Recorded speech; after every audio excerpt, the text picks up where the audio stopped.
Buenos días a todos, bienvenidos a Comprensión de los Tiempos Actuales. Vamos a continuar con la clase de Panorama Bíblico del Antiguo Testamento con el pastor Kyle Bauer y vamos a seguir con los profetas Ezequiel, Daniel y Abdías. Entonces, los profetas, como dijo el pastor Kyle, a veces, especialmente los menores, son libros que a veces no leemos y pasamos por alto, pero son libros tan poderosos y bueno, vamos a ponerle ganas. Vamos a orar y continuamos con la clase. Padre, gracias por este día, gracias por esta clase, gracias por tu palabra y por el poder de tu palabra en nuestras vidas. Gracias por las verdades, por los tesoros, por los principios tan poderosos para nuestras vidas, Señor, lo que encontramos en cada uno de estos libros. Gracias por el pastor Kyle, por su corazón de impartir esto, Señor, y pedimos que esta palabra siga llegando a todas las naciones, Señor, y que siga trayendo vida y que tu verdad sea trayendo libertad, Padre, en el nombre de Cristo Jesús. Amén.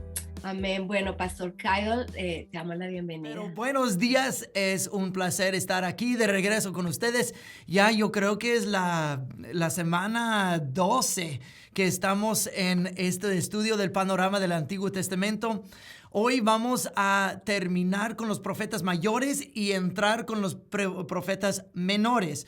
Algunas personas ponen a Daniel entre los profetas mayores, otros lo ponen entre los profetas menores. A mí me da igual. Igual es un profeta que debe de leerse este libro. Pero vamos a comenzar con Ezequiel y de Daniel y luego probablemente el libro menos leído de toda la Biblia, que sería Abdías. Pero Abdías tiene unas lecciones tremendas, como vamos a ver en un ratito. Pero comenzando con Ezequiel. Ezequiel, el último de los profetas mayores, él nació un año antes de que se descubriera el libro de la ley durante el tiempo del rey Josías, en el año 621. Ezequiel era un sacerdote, obviamente hijo de sacerdote, y sin duda Ezequiel hubiera sido testigo de las consecuencias de la religiosidad la religiosidad de Josías en el apoyo real del templo. O sea, Josías hizo muchas reformas al descubrir la ley. Ezequiel lo hubiera vivido, pero también hubiera vivido la caída del rey Josías. Pero después de la muerte de Josías, el faraón Necao depuso a su sucesor que era Joacás. Entonces el faraón puso o instaló a Joaquim, que era un rey títere para él. Entonces Ezequiel profetizaba como sacerdote durante el mismo tiempo de Jeremías. Ezequiel también vio la derrota de Jerusalén, la destrucción del templo. Era contemporáneo con Habacuc y Sofonías y Jeremías. Ellos todos profetizaban en el mismo tiempo. Ezequiel también hubiera sido deportado de Jerusalén a Babilonia junto con Jeremías y con los otros exiliados. Entonces, él profetizó en contra del templo, pero también tiene profecías desde Babilonia. Entonces, hay tres cosas que quiero que veamos brevemente de panorama del libro de Ezequiel. Es un hombre de visiones, de proclamaciones y de dramatizaciones. Visiones, proclamaciones y dramatizaciones. Entonces, su primera visión es probablemente la más famosa cuando él mira la gloria de Dios. Él tiene un encuentro sobrenatural con la gloria de Dios al lado del río Quebar. Tiene visiones cuando Dios le llama a predicar y comienza a hacer a través de sus visiones, proclamaciones de lo que Dios, él pudo ver lo que Dios estaba haciendo en Israel y lo que Dios estaba por hacer, por traer la destrucción y todo eso. Tuvo visiones, visión del llamado del profeta, visión del pecado del templo en capítulos 8 y 9. Eso merece, vale la pena demorarse hablando de toda la visión dentro del templo y cómo la gloria, capítulos del capítulo 8 a capítulo 10, cuando él ve toda la idolatría en el patio del templo y también en los vestíbulos ocultos dentro del templo, y luego mira la gloria de Dios levantarse, salir un poquito más hasta que abandona a Israel. Son algunos de los capítulos más tristes de toda la Biblia, porque los sacerdotes ni cuenta se dieron de que la gloria de Dios estaba apartándose de Israel. Pero tuvo una visión del templo cuando él vio a todos los líderes y todos los sacerdotes adorando en secreto todas las cosas que los ídolos y reptiles y animales que habían grabado en las paredes, pero lo hacían en secreto. Y luego en capítulo 14 hay un versículo muy asombroso que dice que esos mismos líderes, mismos sacerdotes que estaban adorando a ídolos en lo oculto, luego en capítulo 14, se acercan al profeta para buscar una palabra del Señor. Y la palabra del Señor para Ezequiel fue esto: ellos que se han puesto ídolos enfrente, se hicieron tropezar con idolatría, ¿ahora buscarán una palabra del Señor? Dios dice, no. Ellos no pueden hacer su idolatría y luego buscar una palabra del Señor, sino yo les voy a contestar de acuerdo a la multitud de sus ídolos. En otras palabras, está diciendo, ellos están decididos en quiénes van a servir y no es el Señor, son sus ídolos. Y luego quieren una palabra del Señor. Y Dios dice, no, conforme la multitud de sus ídolos les voy a dar su respuesta. En otras palabras, está diciendo, yo les voy a engañar. Les voy a hacer creer de lo que están haciendo es correcto y ellos van a estar segurísimos en su corazón. Su respuesta será según la multitud de sus ídolos. Lo que nosotros tenemos hoy en día, algo similar, es cuando la gente está decidida a creer lo que va a creer. Y luego en su corazón están persuadidos de que es conforme la voluntad del Señor. La Biblia dice en el Nuevo Testamento de que porque la gente ama a su pecado, ama a la oscuridad, que Dios mismo les va a enviar engaños fuertes para que se crean la mentira. Lo mismo vemos en el libro de Ezequiel. Impresionante que Dios hubiera hecho así. Uno dice, wow, ¿de veras Dios haría semejante cosa? Pero fíjate en Segunda de Crónicas, cuando el rey de Israel estaba buscando a los profetas de Baal para predecir si iba a ganar la batalla, llegó un profeta del Señor. Y el profeta dijo, el Señor me mostró de que Él envió, desde el cielo, envió un espíritu de mentira para que tú creyeras la mentira. ¡Wow! Dios haría semejante cosa. Fíjate lo que Jesús dijo. Jesús dijo, si la lámpara del alma es el ojo, ¿verdad? Y si hay luz dentro de ti, qué bueno. Pero si hay oscuridad dentro de ti, pero la oscuridad que está dentro de ti, tú crees que es luz, ¿qué tan profunda es esta oscuridad? De que si tú te creíste la mentira, creyendo de que es una justificación o la palabra de Dios, que cuán profunda es esa oscuridad. Nosotros vemos esto saliendo en la iglesia hoy en día. Hoy en día hay muchas partes de la iglesia que cree que el homosexualismo es amor y que Dios lo bendice. Especialmente aquí en los Estados Unidos hay muchos sectores de la iglesia que están creyéndose esta mentira.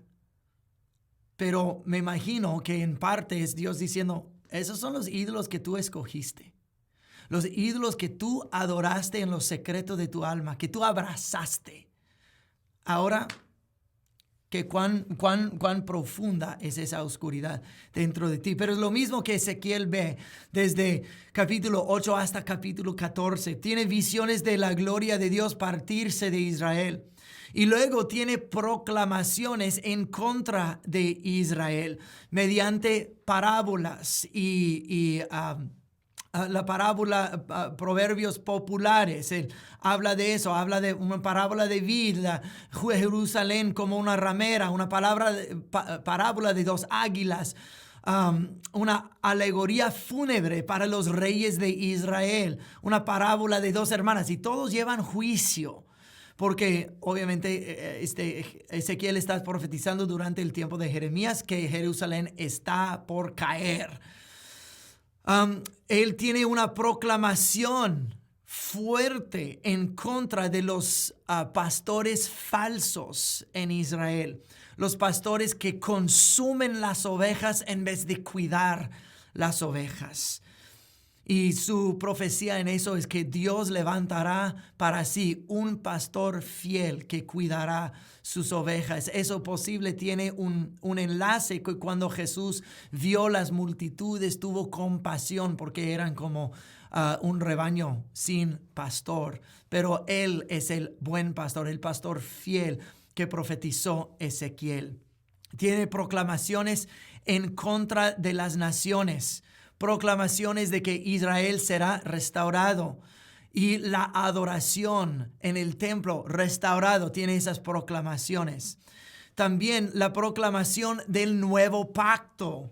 Es uno de los versículos más famosos de todo Ezequiel cuando dice que estableceré un nuevo pacto con Israel. Eso viene de capítulo 36. También tiene la visión del Valle de los Huesos. Es la visión más famosa.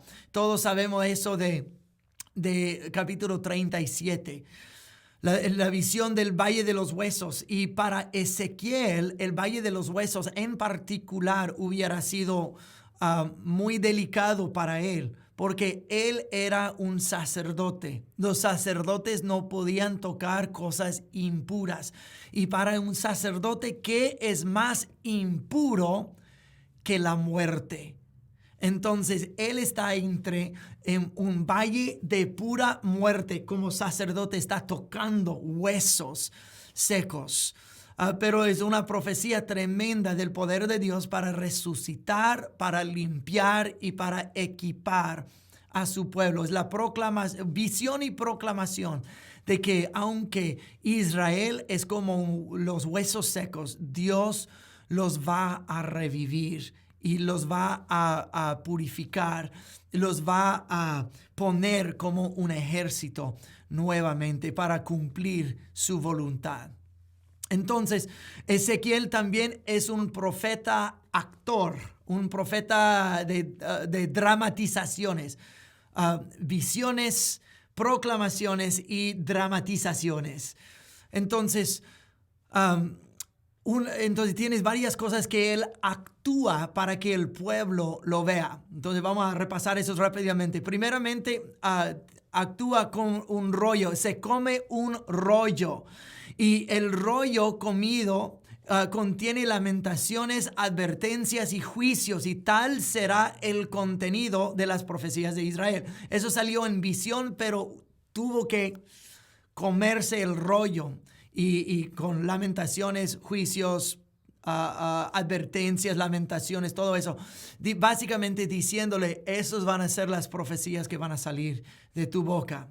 En capítulo 4, agarra un azulejo de barro Y simbólicamente Ezequiel pone el azulejo enfrente de sí y dibuja a Jerusalén sobre el azulejo y detalla en su dibujo un sitio en contra de Jerusalén con máquinas de guerra. O sea, literalmente los está dibujando para que, y luego los entrega para que todos vean lo que va a suceder.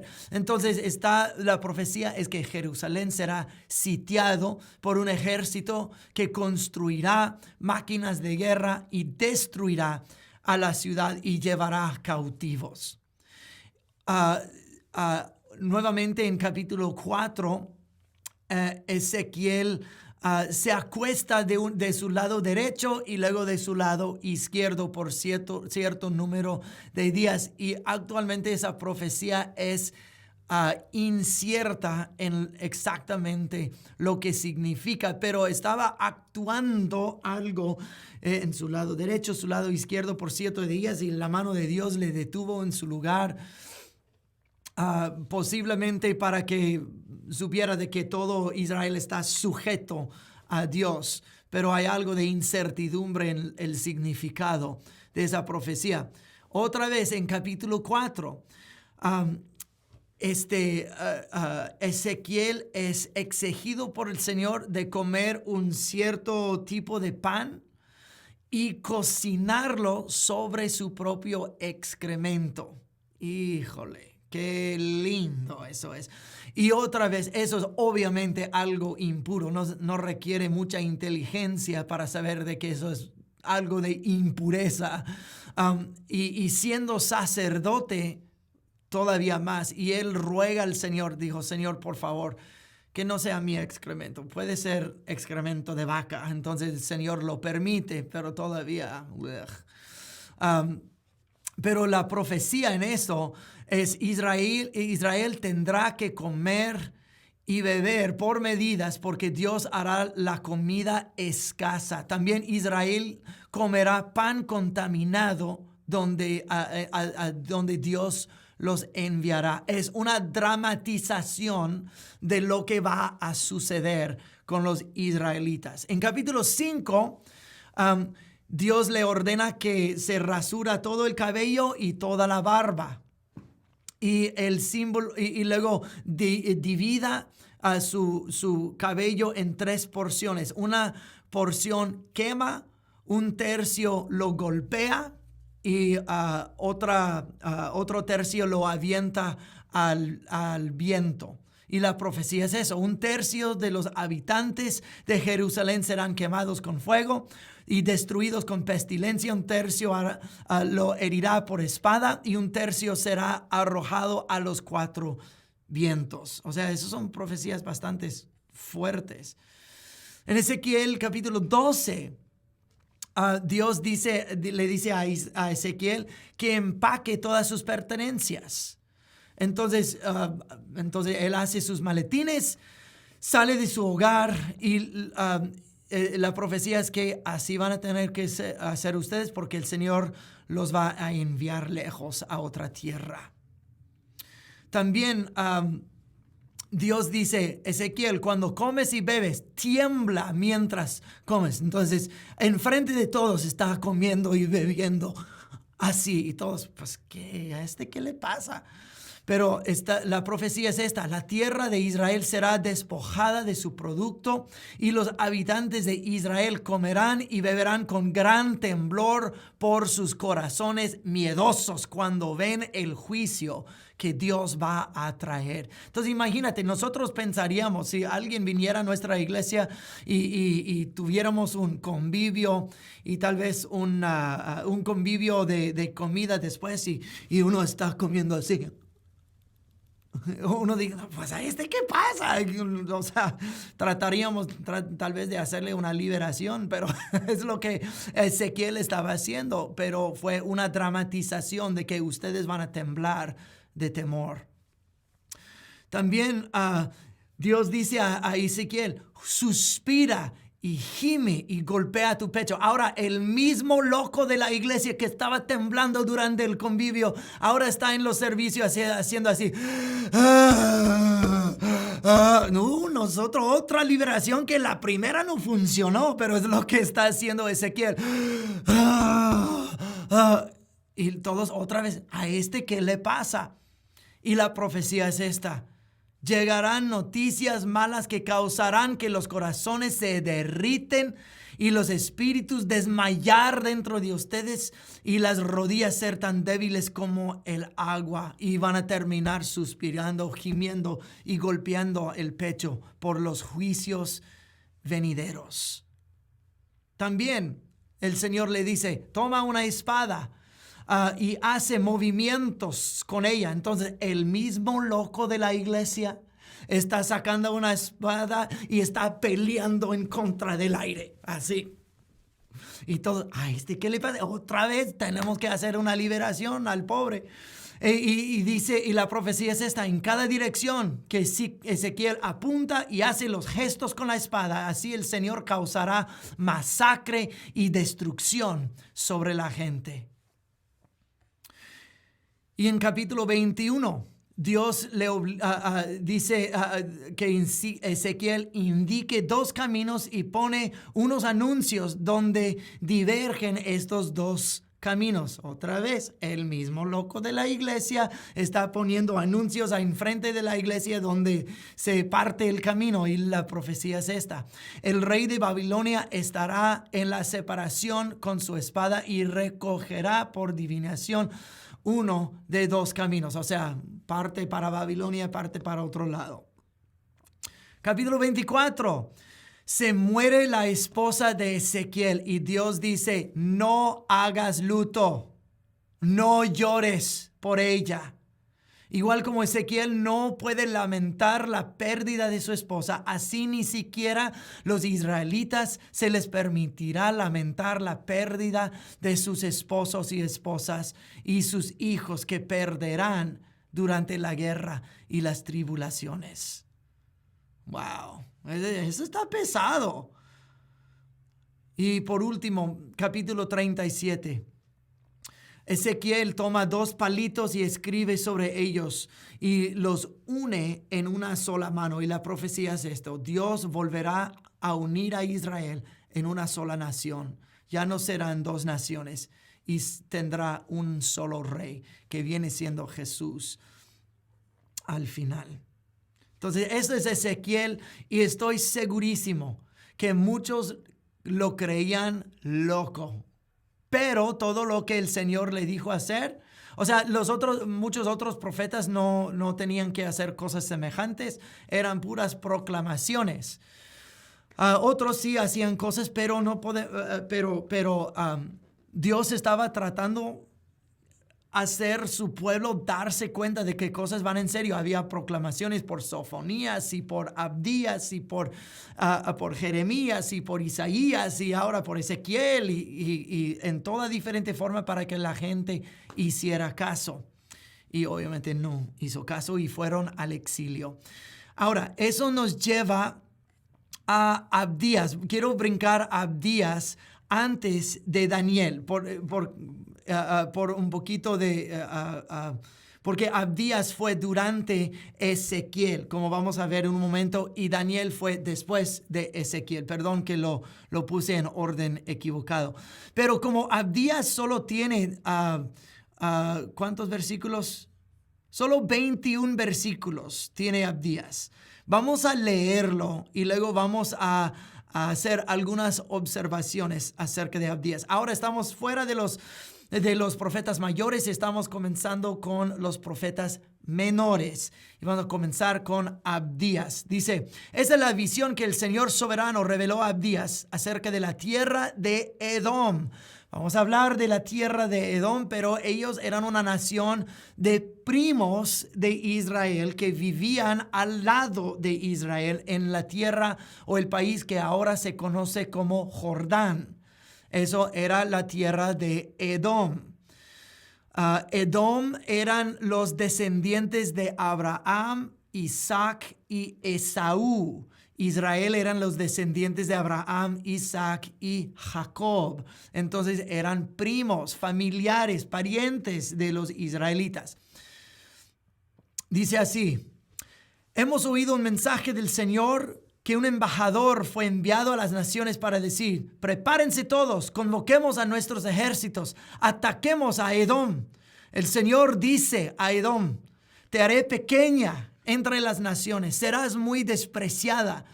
Has sido engañada por tu propio orgullo, porque vives en una fortaleza de piedra y haces tu morada en lo alto de las montañas. ¿Quién puede tocarnos aquí en las remotas alturas?, te preguntas con arrogancia. Pero aunque te remontes tan alto como las águilas y construyas tu nido entre las estrellas, te haré caer estrepitosamente, dice el Señor. Si vinieran ladrones en la noche y te robaran, qué desastre te espera. No se llevarían todo. Los que cosechan uvas siempre dejan unas cuantas para los pobres, pero tus enemigos te aniquilarán por completo. Registrarán y saquearán cada rincón y cada grieta de Edom. Se llevarán hasta el último de los tesoros escondidos. Todos tus aliados se volverán contra ti, ayudarán a expulsarte de tu tierra. Te prometerán paz mientras traman engañarte y destruirte. Tus amigos de confianza te tendrán trampas y ni siquiera te darás cuenta.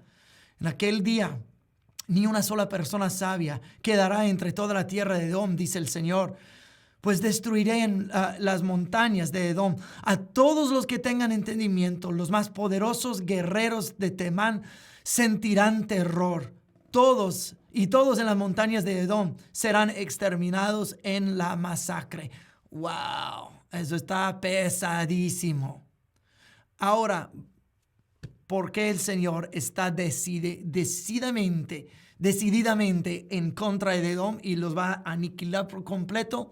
Comenzando versículo 10, dice: a causa de la violencia con la que trataste a tus parientes cercanos de Israel, te llenarás de vergüenza y serás destruido para siempre. Cuando tus parientes fueron invadidos por los babilonios, por eso está pegado a lo de Ezequiel, cuando los babilonios estaban destruyendo a Israel, te mantuviste al margen y te negaste a ayudarlos. Los invasores se llevaron su riqueza y echaron suertes para repartirse Jerusalén, pero tú actuaste como enemigo de Israel. No debiste alegrarte cuando desterraron a tus parientes a tierras lejanas. No debiste gozarte cuando el pueblo de Judá sufría semejante desgracia.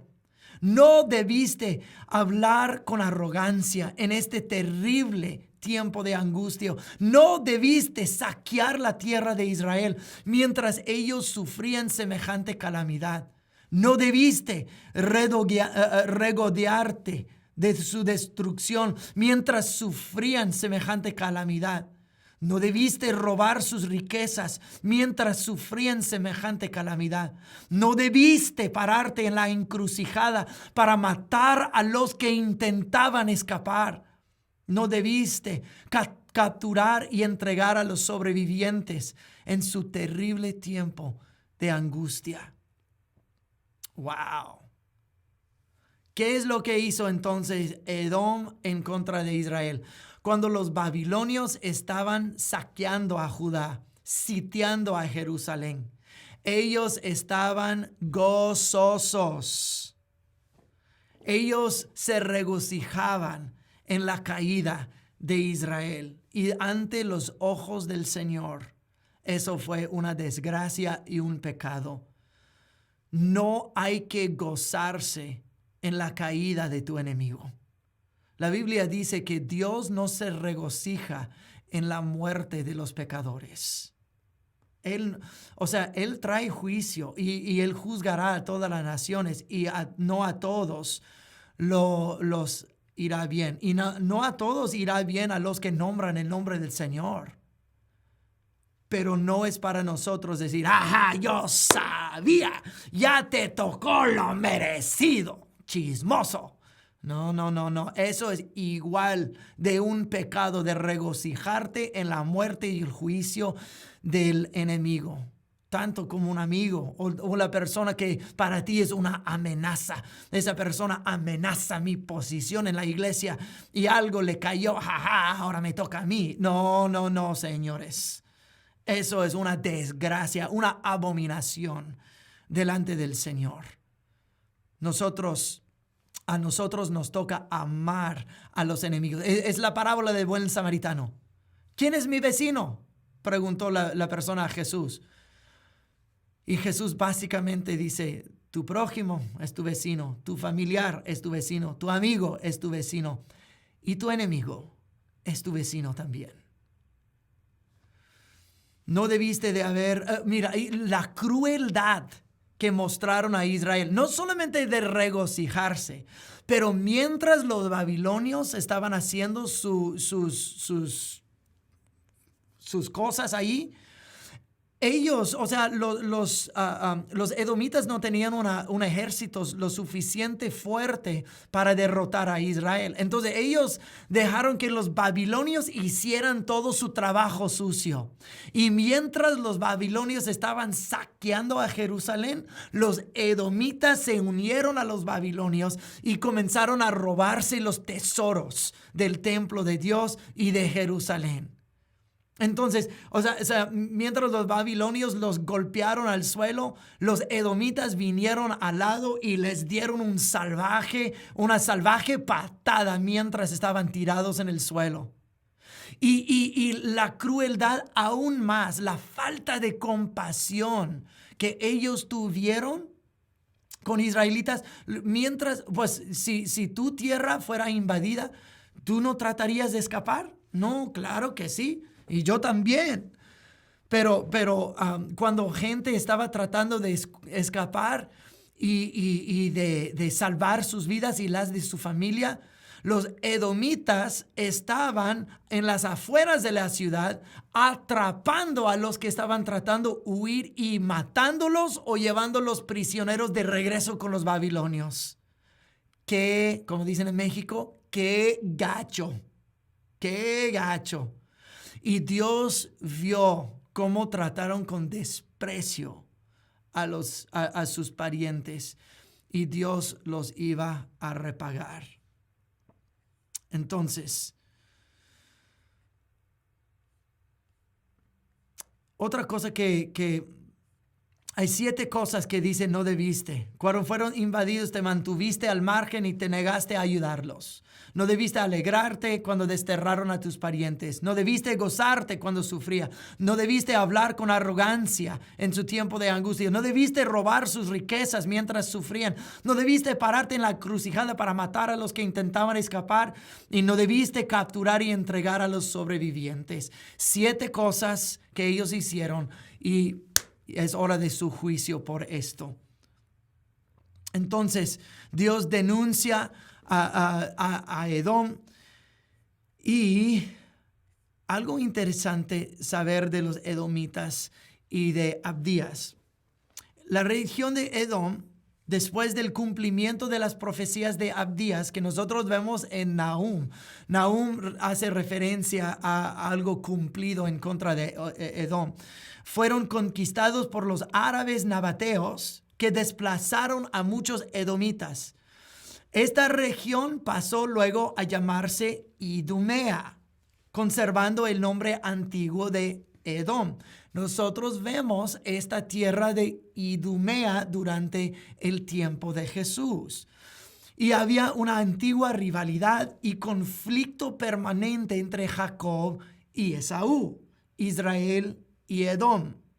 Tienen su resonancia en el Nuevo Testamento. La vemos cuando Herodes el Grande, nombrado un idumeo, era un edomita. Herodes era un idumeo y descendiente de Edom. Trata de destruir a Jesús, el Jesús recién nacido. En un idumeo o edomita trató de destruir al niño que encarnaba todo lo que Israel tenía. Desde Jacob y Esaú, Israel y Edom, Herodes y Jesús, la misma bronca nosotros vemos allí. Entonces, vamos a terminar de leer Abdías, versículo 15. Se acerca el día cuando yo, el Señor, juzgaré a las naciones paganas. Como le hiciste a Israel, así se hará contigo. Todas tus malas acciones recaerán sobre tu cabeza. Así como tragaste a mi pueblo en mi monte santo, así tú y las naciones vecinas se tragarán el castigo que derramaré sobre ti. Sí, todas las naciones beberán y se tambalearán y desaparecerán de la historia. Sin embargo, Jerusalén será un refugio para los que escapen. Será un lugar santo. Ellos serán un refugio para los que huyen en vez de lo que Edom hizo a ellos. Y el pueblo de Israel regresará para reclamar su herencia. El pueblo de Israel será un fuego violento y Edom un campo de hierba seca. Los descendientes de José serán una llama que rugirá a través del campo, devorándolo todo. No quedará nadie con vida en Edom. Yo, el Señor, he hablado. Entonces mi pueblo que vive en el Negev ocupará las montañas de Edom. Los que viven en las colinas de Judá poseerán las llanuras de los filisteos y se apoderarán de los campos de Efraín y de Samaria. Y el pueblo de Benjamín ocupará la tierra de Galaad. Los desterrados de Israel volverán a su tierra y ocuparán la costa de Fenicia y Serepta, al del norte. Los cautivos de Jerusalén, desterrados en el norte, volverán a casa y repoblarán los pueblos del Negev. Los que hayan sido rescatados subirán al monte Sión en Jerusalén para gobernar sobre las montañas de Edom, y el Señor mismo será rey. Algo que nosotros vemos en todos los profetas es que hay juicio que viene, pero también siempre hay unas notas de restauración, que Dios no se olvida de su pueblo. En su juicio, Dios también se recuerda de la misericordia. Pero los edomitas, que no eran pueblo del Señor y trataron al pueblo del Señor con tanto desprecio, Dios dice, ya se acabó con ustedes. Y se llevó a cabo todo lo que Dios predijo en contra de ellos. Así es el libro de Abdías. Nosotros esta mañana en la clase leímos un libro entero de la Biblia. Resulta que es el libro más corto de toda la Biblia, pero y me imagino que algunos de los que están mirando nunca en su vida han leído el libro de Abdías. Ahora lo han hecho. Y si no han leído todos los profetas menores, mira, no toma mucho tiempo para leer todos esos profetas. Antes de las próximas clases, les voy a retar de que tomen tiempo para leer todos los profetas menores, y en las siguientes semanas vamos a dar panorama de esos libros bíblicos. Ahora vamos a saltar al libro de Daniel. Ahora, el título del libro viene del personaje principal y autor del libro, Daniel. En este libro, Daniel recibió muchas visiones y revelaciones de parte del Señor.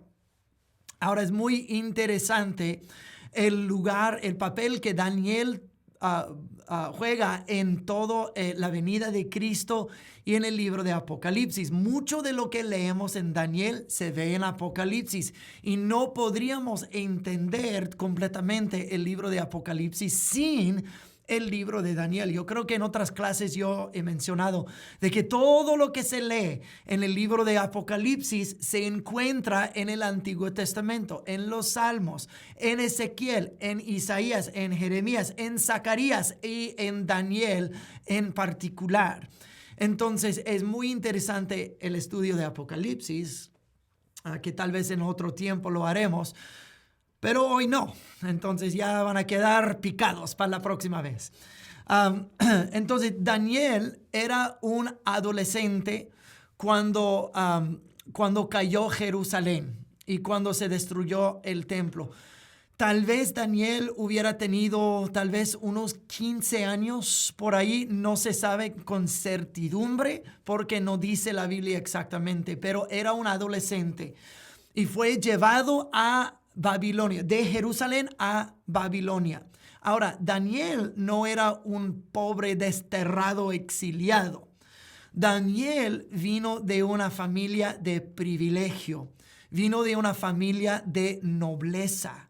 Nosotros vemos eso en Daniel capítulo 1, que dice que el rey Nabucodonosor eligió entre las familias de la nobleza de Israel, los jóvenes más destacados, más bellos, más inteligentes, para llevarlos a su corte, para lavar sus cerebros, para convertirlos en babilonios, para servirle a él en su corte.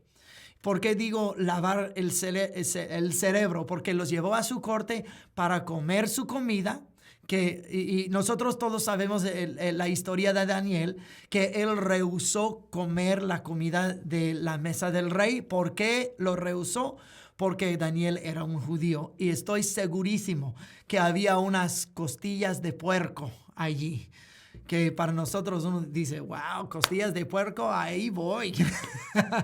Pero para Daniel, siendo un judío, eso era comida prohibida, no era kosher, o era comida contaminada, impura, que Dios prohibió que él o los judíos comieran.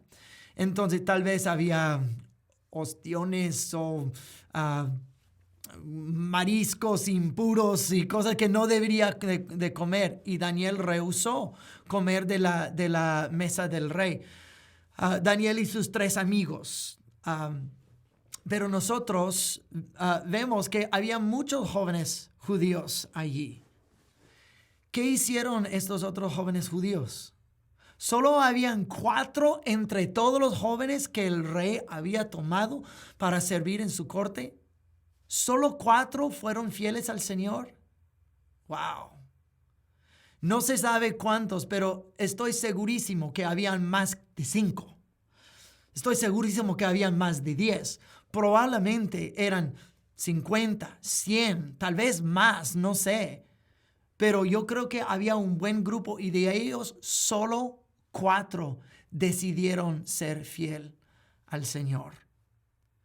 Entonces ellos se mantuvieron. Mira, la vida de Daniel y sus 3 amigos que Sadrach, Mesach y Abednego, y mira, y hasta Daniel le cambiaron el nombre a Belsasar. Pero mira, esos no eran sus nombres, era Daniel, Azarías, ¿dónde está? Amasías y Ananías. Esto mero, perdón, que no lo tuve en mis notas enfrente, pero estos mismos. Pero esos eran sus nombres hebreos. Cambiaron su nombre los babilonios. Entonces, querían lavar su cerebro, cambiar tu nombre, cambiar tu identidad, cambiar la forma de comer, de olvidar tu Dios. Aprende la literatura de nuestro país. Aprende a hablar nuestro idioma. Entonces, eso es lo que se ve en la cultura dominante pecador de este mundo. Quieren convertir a nuestros niños a caminar como ellos, a comer como ellos, a identificarse como uno de ellos y hablar de la misma forma, caminar de la misma, todo. Pero solo 4 se mantuvieron fiel. Eso es una gran lección para nosotros como mamás y papás. Requiere una gran intencionalidad. Solo me imagino de los papás de Daniel y de los otros 3 amigos. ¿Cuán intencionales deberían de haber sido ellos en instruir a sus niños en la forma que deberían servir al Señor? De modo de que aunque eran viejos, no se apartaban de las cosas del Señor. Cuando tenían toda tentación enfrente de ellos, aún así rehusaban participar en todo eso. Es una gran lección para nosotros. Entonces, Daniel era contemporáneo de Ezequiel, Habacuc, Jeremías y Sofonías. Todos ellos estaban profetizando cuando Daniel era niño y era adolescente y cayó Jerusalén. Entonces Daniel probablemente hubiera escuchado las profecías de estos profetas. Nosotros sabemos de que Daniel 70 años después estaba muy pendiente del rollo de Jeremías, porque comenzó Daniel a clamar al Señor por el retorno de un remanente cuando se dio cuenta, según el rollo de Jeremías, de que se habían cumplido los 70 años de su cautiverio. Daniel hubiera recordado de las profecías de Jeremías. Obviamente tenía el rollo de Jeremías. Daniel hubiera recordado del templo antiguo y Daniel estaba en exilio con los exiliados por lo menos 70 años. Entonces Daniel en aquel momento tenía por lo menos 85 años y probablemente vivió más de esto. Daniel fue durante el rey Nabucodonosor, fue durante 3 otros reyes babilonios que no se menciona en el libro de Daniel, pero Belsasar, el último rey babilonio, fue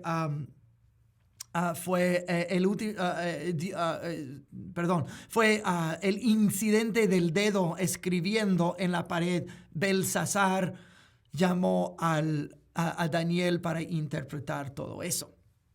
Entonces nosotros vemos en Daniel uno de los libros más milagrosos. Hay los milagros de los 3 muchachos siendo arrojados en el horno, el milagro de Daniel en la fosa de leones.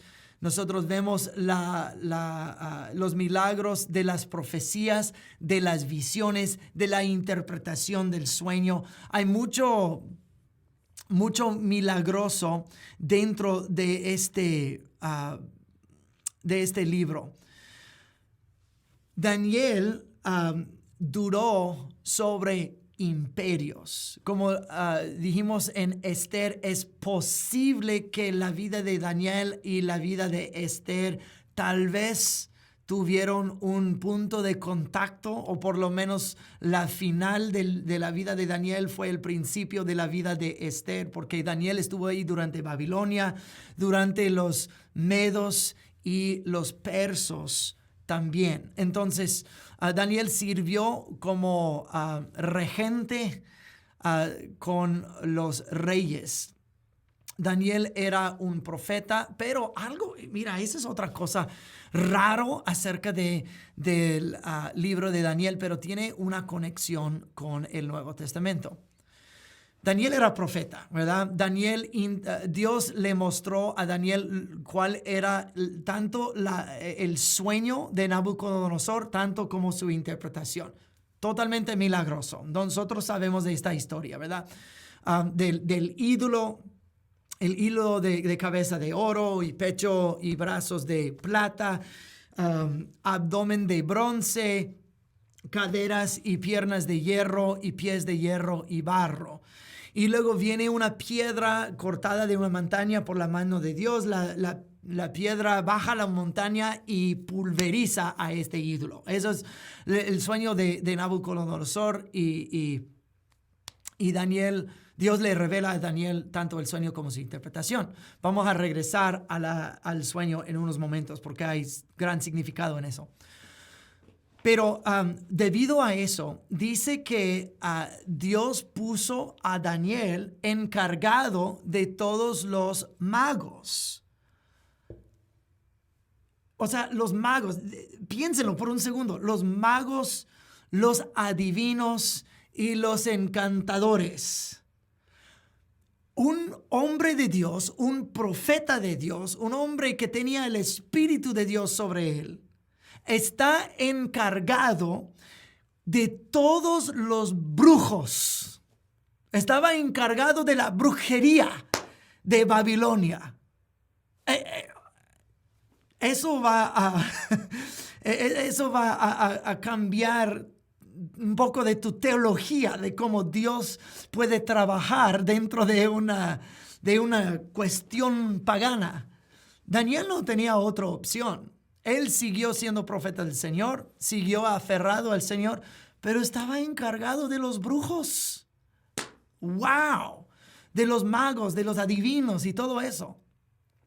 Y fue durante ese tiempo que el Señor le reveló a Daniel el tiempo de la venida del Mesías. Todo eso es una profecía muy confusa de que 7 semanas y 7 días y 7 veces por 7 y 70 de eso y 7 más de aquello. Y cuando uno lo lee, uno se hace bolas, ¿verdad? ¿De qué está hablando este?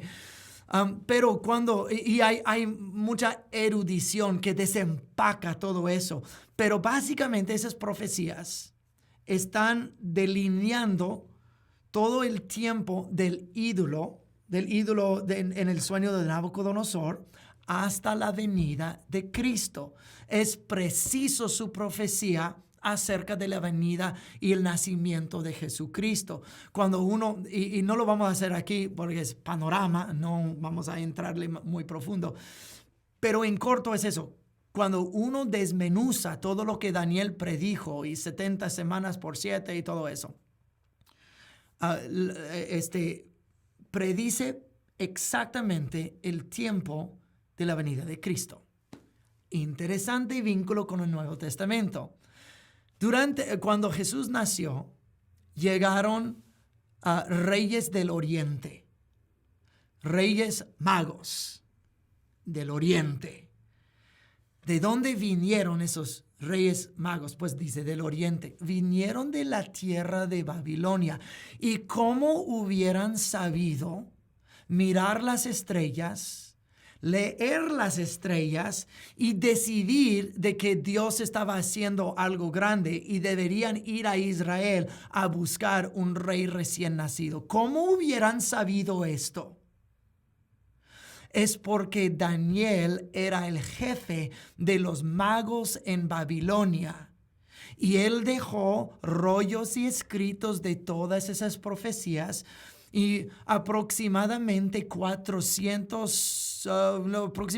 500 años después, otros magos babilonios de aquella tierra estaban estudiando los rollos que dejó el profeta Daniel y dedujeron de que el tiempo estaba allí, lo que profetizó Daniel. Miraron las estrellas y dijo, wow, hay algo nuevo allí, concuerda con el rollo de Daniel, y ellos decidieron ir a buscar el rey. Interesantísimo eso. Es por el profeta Daniel que esos reyes magos fueron en búsqueda de Jesucristo. Interesantísimo. Y ¿sabes qué? Para cerrar el círculo, Daniel, el encargado de los brujos, 500 años después, los brujos ahora están buscando a Cristo Jesús. Tú no sabes el testimonio que Dios hará a través de tu vida. Después de que te hayas partido de este mundo, el legado que tú dejas de obediencia y de servicio al Señor, tú no sabes cómo impactará a una cultura pagana en el futuro. ¡Wow! Gloria a Dios por eso. Ahora, quiero terminar el libro de Daniel hablando de algo muy interesante acerca de la visión de Nabucodonosor. Obviamente hay mucho más que se podría decir acerca de Daniel y uno podría profundizarlo muchísimo, pero otra vez, esto es panorama y las cosas más grandes del libro de Daniel. En la visión de Nabucodonosor y el ídolo que acabo de describir, y las manos del cielo que sacaron una piedra de la montaña, que rodó por la montaña, pegó el ídolo y lo pulverizó, y un viento llegó y esparció a todo el polvo del ídolo aplastado. Hay algo en el hebreo y el arameo que es muy interesante, de que la palabra para hijos es la palabra ben. No como ven para acá, no, B-E-N, ben. Y la palabra para piedra es Eben. Ben y Eben. ¿Ok? Entonces, en el hebreo y el arameo son palabras casi iguales. Ben y Eben. Pero muchas veces a lo largo de la Biblia se hace un juego con palabras, con Ben y Eben, hijos y piedras. Nosotros vemos esto que los hijos de Israel son los Ben Israel. Pero también, entonces el juego de palabras es que Ben y Eben son, cuando se refiere a las piedras, también está haciendo referencia a los hijos de Israel. Por ejemplo, en la coraza que traía el sumo sacerdote, habían 12 piedras que llevaban los 12 nombres de los hijos de Israel. 12 hijos, 12 piedras, Ben y Eben. Cuando Josué cruzó el río Jordán, ellos colocaron 12 piedras para conmemorar el lugar del cruce del río Jordán, pero también de los hijos de Israel, Ben y Eben. En Isaías capítulo 5 dice que Dios tumba la pared de su viñedo, la pared de piedras que era su viñedo, en retribución y juicio sobre Israel. O sea, la pared de Eben, Él los va a golpear y tirar a los Ben Israel, los hijos de Israel. Cuando Juan el Bautista dijo, hey, no se crean que ustedes están a salvos porque son hijos de Abraham. Porque de estas piedras Dios puede levantar hijos de Abraham. Estaba haciendo un juego de palabras de Ben y Eben. No se crean porque son Ben Abraham, porque de estos Eben Dios puede levantar Ben de Abraham.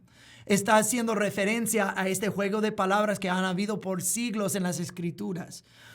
Otra vez, cuando Jesús entró en Jerusalén en la entrada triunfal, ¿qué dijo? Los fariseos, digan que todos ellos que dejen de adorar, dejen de aclamarte. Dijo, si ellos, o sea, los hijos de Israel, no clamen, estas piedras clamarán. Jesús también está haciendo el juego de palabras de Ben y Eben. Si los hijos no lo van a hacer, las piedras sí lo van a hacer. O sea, me van a alabar y me van a clamar.